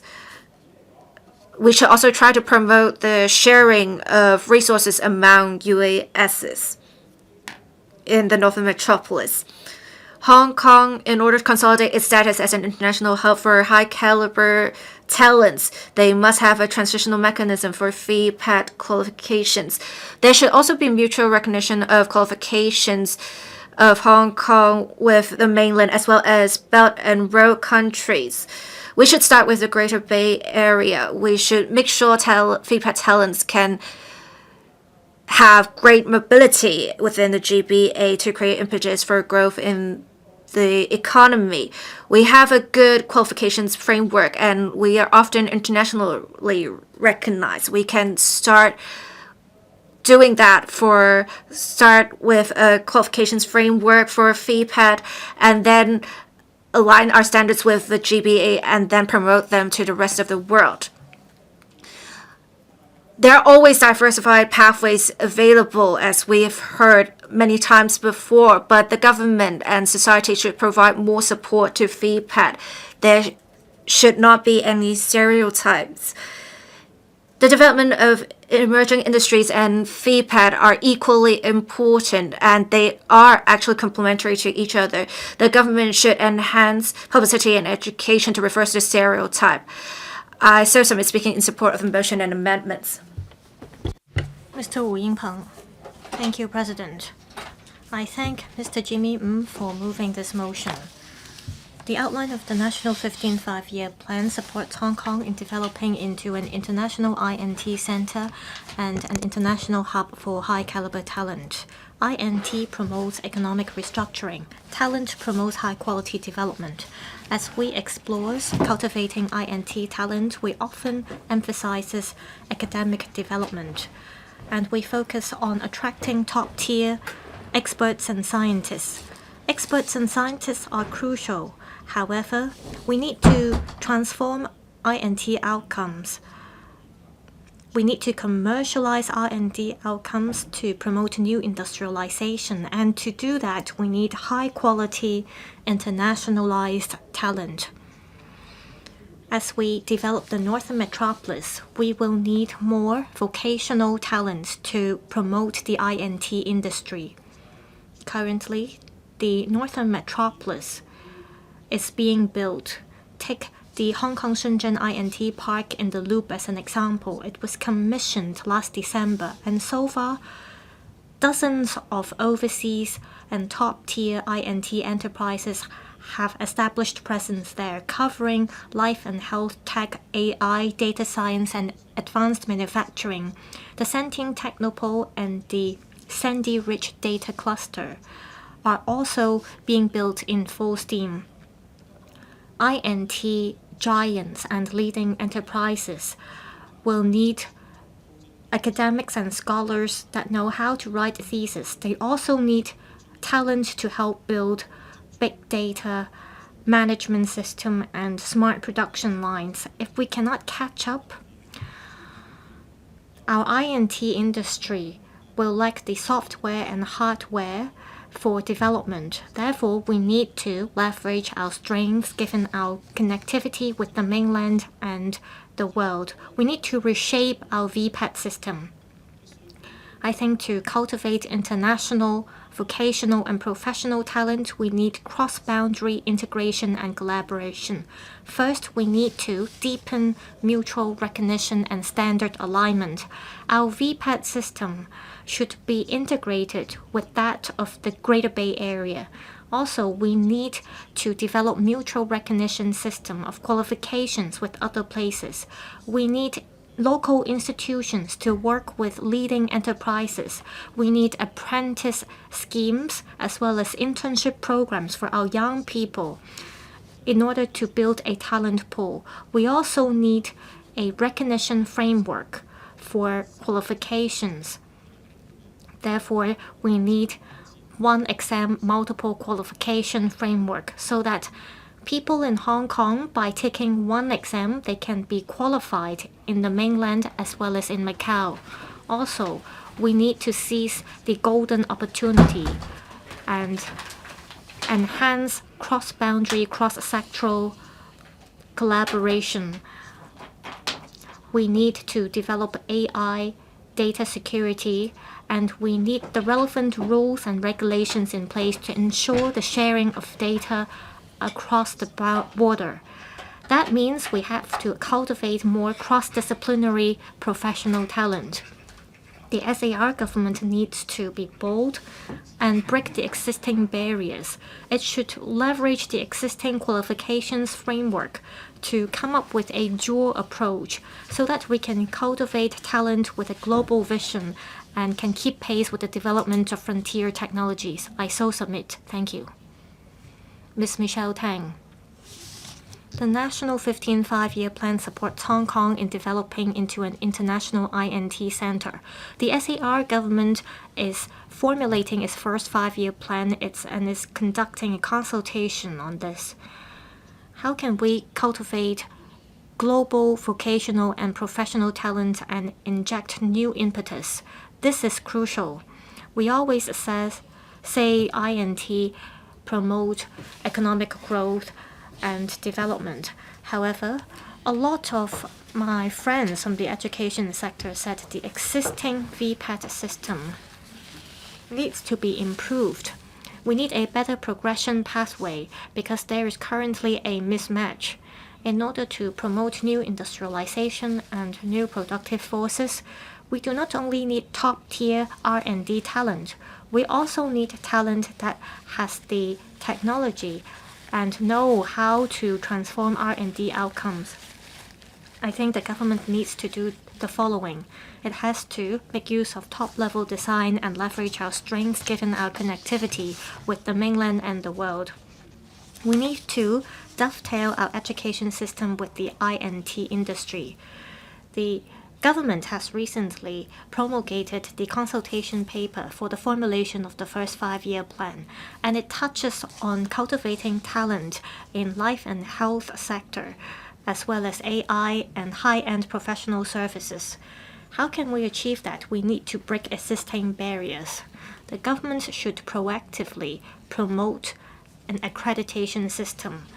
Leading enterprises should come up with courses and provide internship schemes for students so that they have the skills they need to address the needs of the market. The government should also build a platform to promote collaboration among the industry, academia, and industry. Apprentices should be able to work in labs so that we can transform R&D outcomes. That way, we can fill the manpower gap and enhance the recognition of VPAT. Also, the government should continue to improve the existing curriculum. It should build a progression pathway for students. In recent years, the government has been working hard to promote VPAT, and we have seen the establishment of the first University of Applied Sciences. However, we lack a smooth progression pathway. The consultation paper for the formulation of the first 5-year plan stresses that we need a better articulation mechanism for primary and secondary students who want to pursue further studies. We need to come up with an exchange system that link up secondary school curriculum with VPAT education as well as higher diploma programs or even master's programs, so that students can pick the level they want and become experts in their own fields. Also, we should promote applied subjects in primary and secondary curricula, such as data science, advanced manufacturing, and robotics technologies. We need to raise young people's interests in joining INT industries. We should also come up with a qualification recognition system that dovetail with that in other places. Our VPAT system is reputable in the world. We need to transform our strengths into competitiveness. The government should proactively talk to mainland as well as overseas organizations to deal with recognition issues.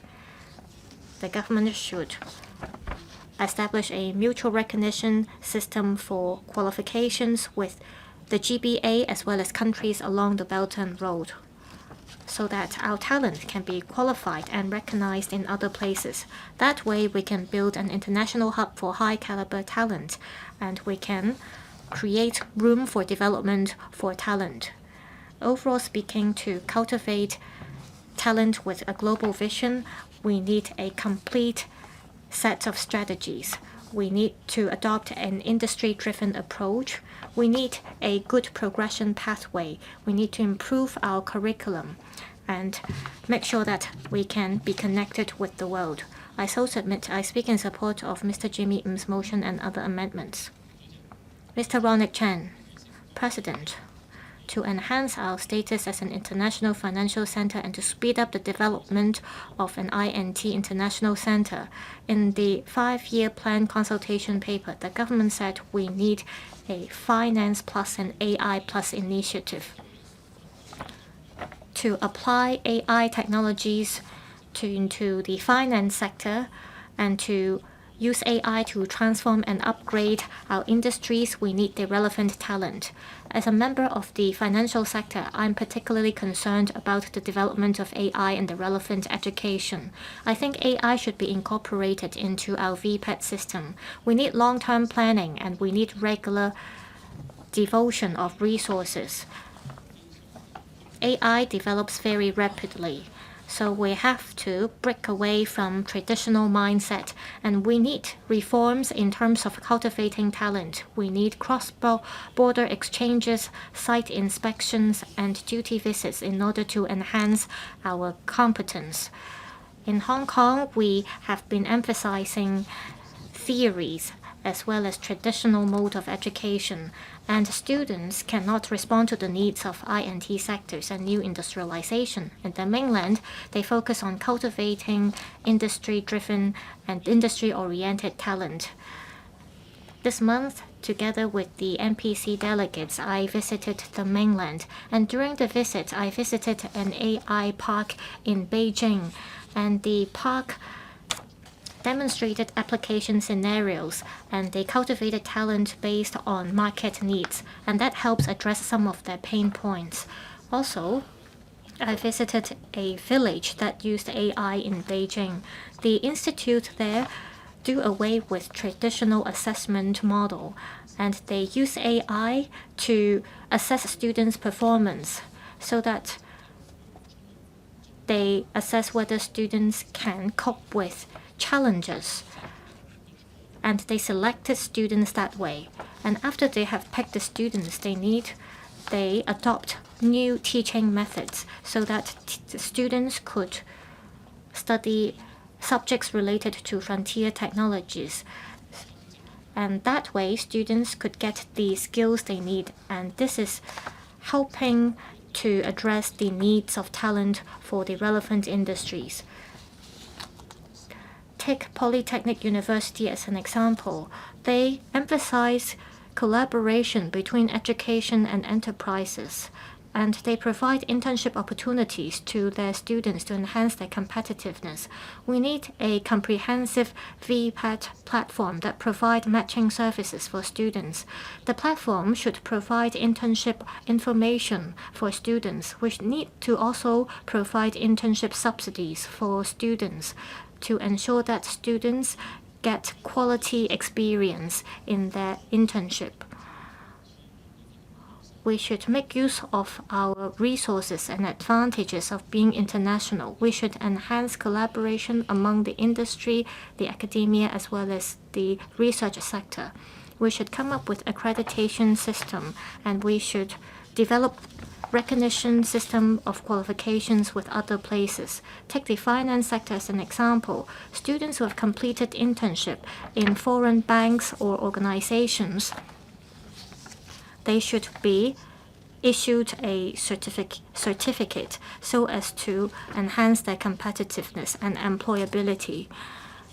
In the mainland, for example, in Beijing, Shanghai, and GBA, there are AI institutes, and it is to help build a system.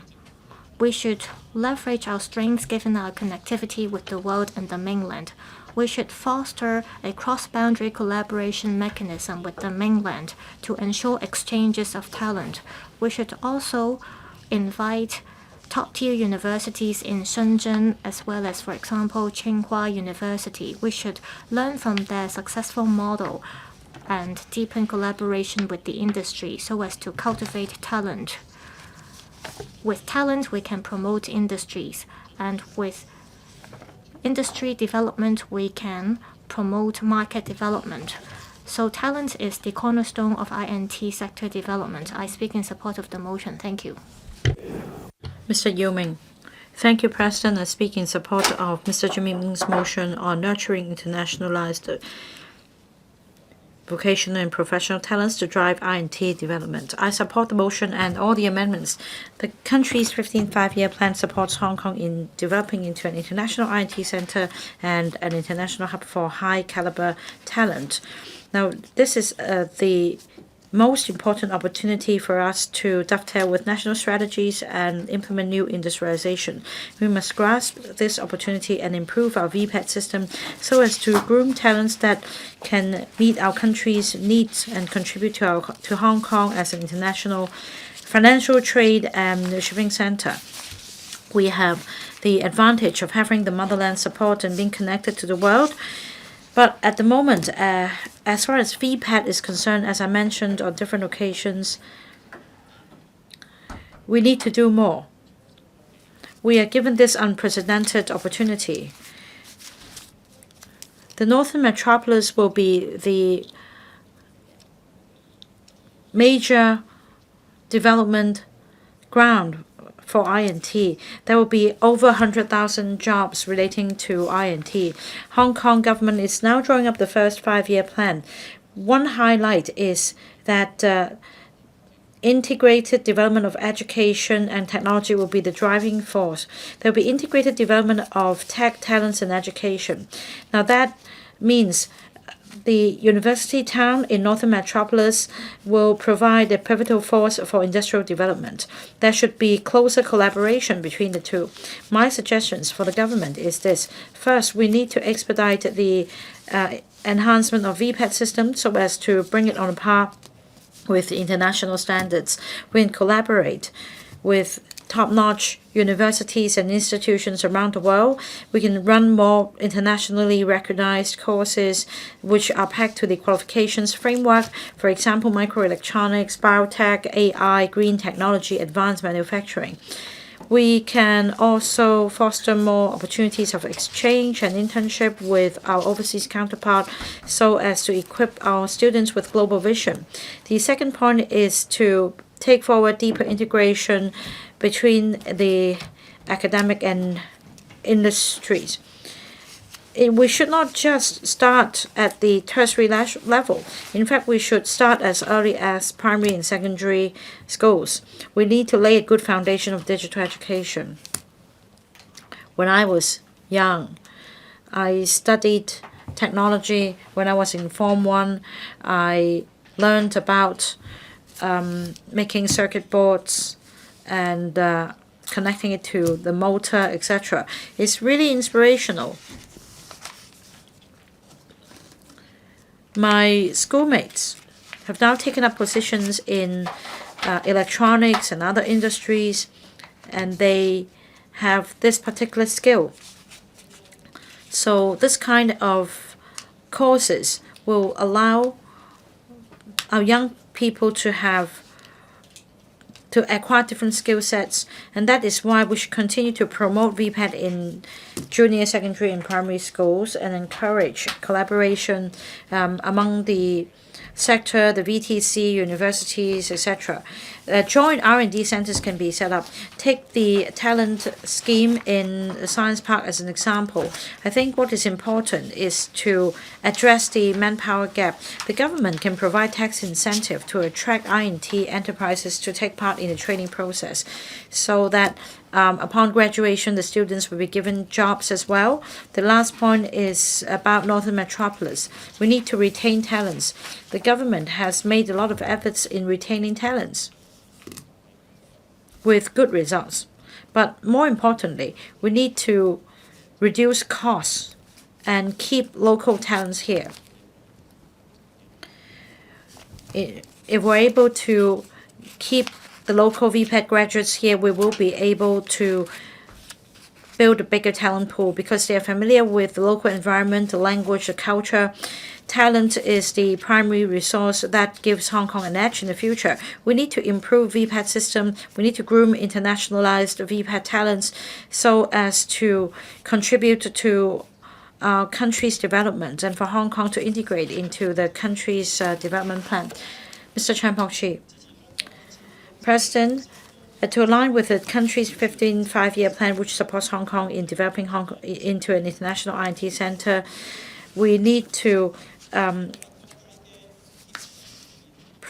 take forward new industrialization and develop new quality productive forces. I think we need to combine the forces of the government, the industries, academic sectors, and R&D institutions so that we can complete the ecosystem, leveraging on their respective strengths, so that we can groom VPAT talents with global vision and practical skills and I&T literacy to support the long-term development of Hong Kong. I have the following suggestions. In terms of government policy, the Education Bureau should make sure that for applied sciences under Category B of DSE, the highest level should be pegged to level 5 of Category A subjects. They should also be included in the calculation of results for admission in the 8 UGC-funded universities so as to improve the progression pathways. We should also have regard to the latest developments in semiconductor technology, biomedicine, low-altitude economy, and these should be included in the curriculum of VPAT education so as to enhance the profile of VPAT. The government should continue to provide more support to SMEs. For example, there should be subsidy for trainers, tax incentives. The government should also lower the threshold for SMEs to take part in the process so that they can help groom talents to meet the industrial needs. In terms of the industries, what is important is to promote VPAT so that we can groom talents to meet market needs. As we take steady steps towards new industrialization in Hong Kong, there will be more top-notch enterprises of advanced manufacturing and I&T that set up presence in Hong Kong. This will provide a lot of room of development for VPAT talents. We should use the first hire then train model and further expand the scope to cover more SMEs so that across sectors we can complete the manpower plan. As for the academic sector, this is the cradle for grooming talents.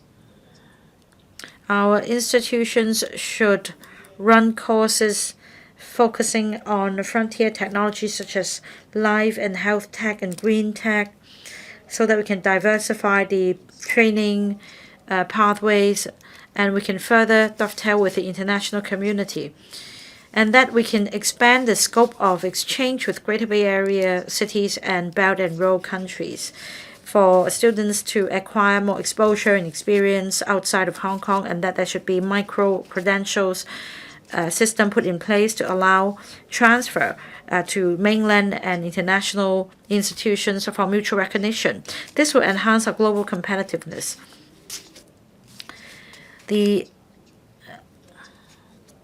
There should be collaboration between R&D institutions, enterprises, so that frontier technologies can be applied to real-world industrial scenarios. VPAT candidates will be able to follow the latest development of frontier technologies, and that this collaborative platform can help provide support for industries and for grooming of talents as well. President, we need quality and internationalized VPAT talents to promote new industrialization in Hong Kong. It is also the core of Hong Kong's position as an international R&D center.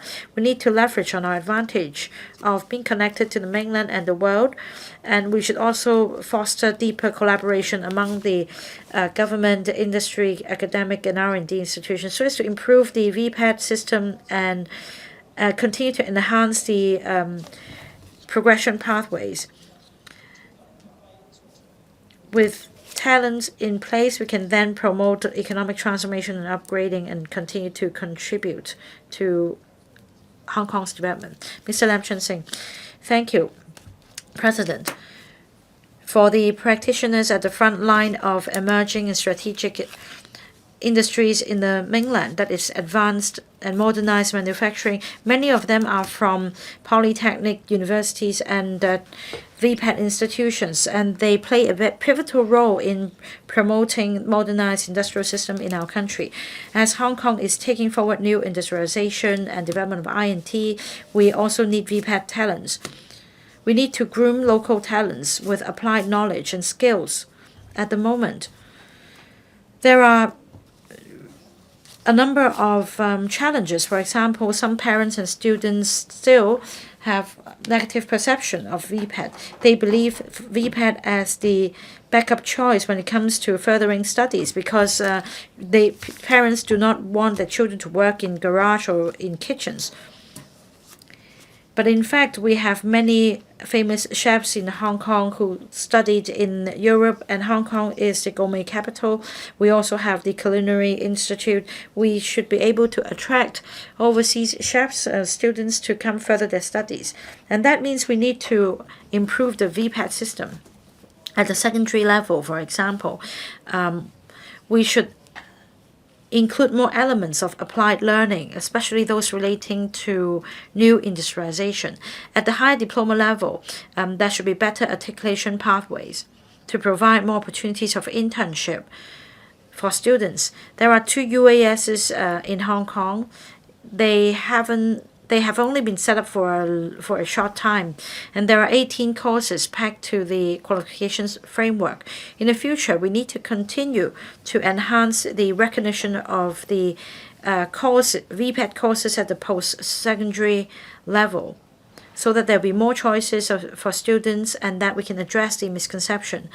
As for the Alliance of UASs, I hope that they will continue to give play to its function of connecting Hong Kong to the mainland and to the world so that we can foster deeper exchange and collaboration with top-notch VPAT institutions and top-notch enterprises in both the mainland and overseas to enhance the status of VPAT in the global community. We should also reach agreements with the top-notch vocational and technical institutions in Guangdong province so as to make use of this shared platform in the Greater Bay Area for cross-boundary training and research and sharing of resources. There should be a clear timetable and roadmap. As for the acceptance of higher diploma or VPAT diploma, in the MOU signed in 2004 with the mainland on mutual recognition of the qualification of post-secondary education, It covers only qualifications of undergrads or above. It does not cover sub-degree or diploma courses. But in fact, the high diploma courses are quite popular among mainland students. Take the 34 qualified or eligible courses, for example. In 2025-26, the total enrollment of non-Hong Kong students, and that's in mainland Macau and Taiwan, accounted for 20%. And for some particular courses, such as e-commerce, the enrollment figure reached over 90%. I believe with better arrangement, we'll be able to attract more overseas students to take up sub-degree courses in Hong Kong or high diploma courses. This can help build our profile of study in Hong Kong brand and making Hong Kong an international hub for high caliber talent. I want to remind members, in accordance with the House rules, there is a time limit for a motion debate. This motion debate will end at latest 6:43 p.m. today at approximately 6:15. I will ask the mover to speak on the amendments, and we will deal with the subsequent procedures. Thank you. Professor Michael I.